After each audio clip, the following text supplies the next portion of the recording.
company on a daily basis, but I did want to ask kind of what it means to you to be at a function like this. I mean, you kind of helped usher in this era and to see, guys wearing suits, inducting people in the Hall of Fame. What does it feel like for you? Well, my wife asked me, like, where I was going, and I was like, the park, like MGM. She's like, what?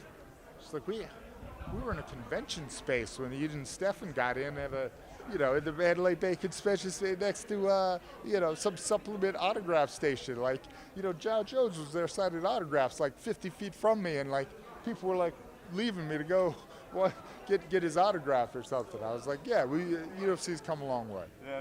I know you're always a humble guy, but I do wonder, I've seen this debate about what does the Hall of Fame really mean, but to a fighter, to be inducted into the UFC Hall of Fame, I mean, is that a special honor? Well, I mean, I can tell you personally, it's great when you're speaking places, and as far as the introduction, I mean, there's nothing better than, Forrest Griffin, UFC Hall of Famer. It's like, oh, okay, that's, you step on a stage to tell some kids not to do drugs, you got a little bit of cred there. Does it resonate, though? I mean, at the end of the day, you guys are fighting for titles and wins and stuff like that, right? But to be given an honor that can't ever be taken away, like, is that something pretty special? Well, and that's a great point. That's kind of what I mean to point out. It is becoming more and more of an honor, and as more people go through the UFC. Let me just phrase it this way. I'm very lucky I got into the Hall of Fame when I did. It's just like getting admitted to college. If I hadn't gotten in the year I did, the next year, I would have never gotten in. I lucked out on this one too. It's if you think about it, the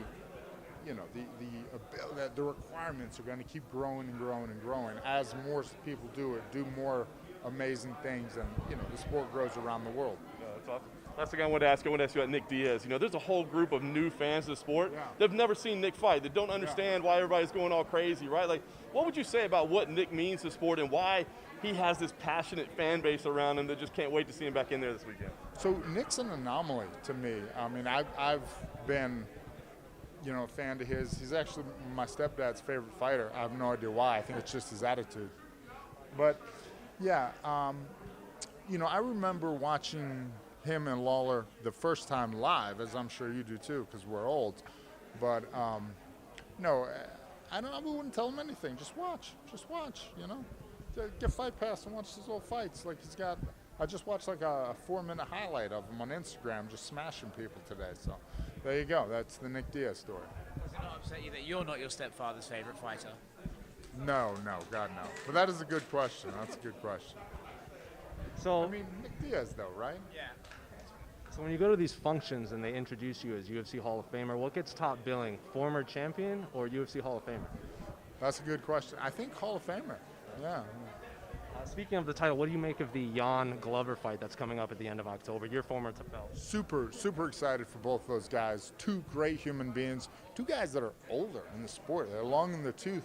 And I don't have anything good to say about competing late in MMA. I think it is a relatively young person's game, but I have everything good to say specifically about Jan Blachowicz and Glover Teixeira, guys that have done things right and are physically still at the peak, the top. Like a Cormier, like, Dana says he's like the only guy I ever told not to retire. I'm mostly telling these guys to retire. Well, these are guys that are still, in the prime of their career, late 30s, early 40s, doesn't matter. So, I mean, I'm impressed to see that and a lot bit jealous.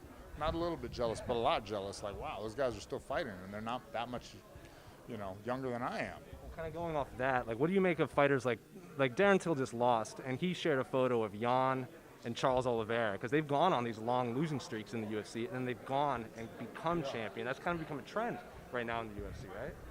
I love it. And then you forgot my favorite, Brendan Moreno.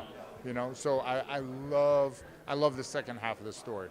I really do. That's one of my favorite things, and I try not to take sides and to pick, fights like that. But I do love to see somebody go through the adversity and then come back and have a wonderful second half of their career. And I love that.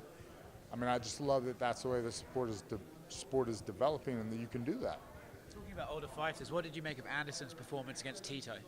Well, I only saw the highlight, but I mean, yeah, well, there you go. I think Dana said it too. Like, say what you want about Tito. The weight cut didn't help his chin, I'm sure, but I ain't never seen a guy get knocked down, and I never seen him fall on his face before. I saw him get knocked out by Chuck Liddell, but it was kind of a cumulative thing. And, I've seen a lot of guys hit that guy really hard.